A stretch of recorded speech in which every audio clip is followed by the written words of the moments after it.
சற்று முன் கிடைக்கப்பெற்ற மிக மிக முக்கியமான செய்தி ஒன்று வெளியாகி உள்ளது.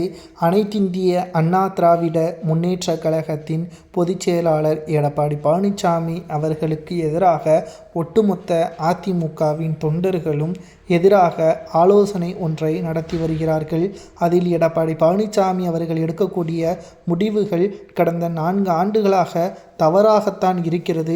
இனியும் எடப்பாடி பழனிசாமி அவர்களை நாங்கள் நம்ப முடியாது என்றும், அனைத்திந்திய அண்ணா திராவிட முன்னேற்றக் கழகத்தை பொறுத்தளவிற்கு ஒருபோதும் எடப்பாடி பழனிசாமி அவர்களை தலைமை வகிக்கும் பட்சத்தில் வெற்றியடைவது மிகப்பெரிய கடினம். இனியும் எடப்பாடியே நம்பினால் நாங்கள் தோல்வியைதான் தழுவோம். பணத்தை செலவிட்டு தோல்வி தழுவுவதற்கு நாங்கள் எந்த ஒரு விருப்பமும் எங்களுக்கு கிடையாது.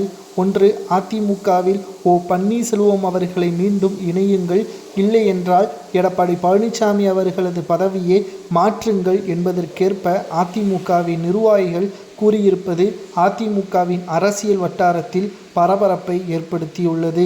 அனைத்திந்திய அண்ணா திராவிட முன்னேற்றக் கழகத்தை பொறுத்தளவிற்கு எடப்பாடி பழனிசாமி அவர்களது தலைமை பொறுப்பேற்ற பிறகுதான் அதிமுகவில் பல்வேறு குழப்பங்கள் நீடித்து வருவதாகவும், உடனடியாக எடப்பாடி பழனிசாமியின் பதவியை மாற்றினால் மட்டும்தான் அதிமுக வெற்றியடையும், இல்லை என்றால் 2026 சட்டசபை தேர்தலில் அதிமுக எதிர்க்கட்சி அந்தஸ்தை இழக்க நேரிடும் என்ற தகவலையும் தற்பொழுது நம்மால் பார்க்க முடிகிறது.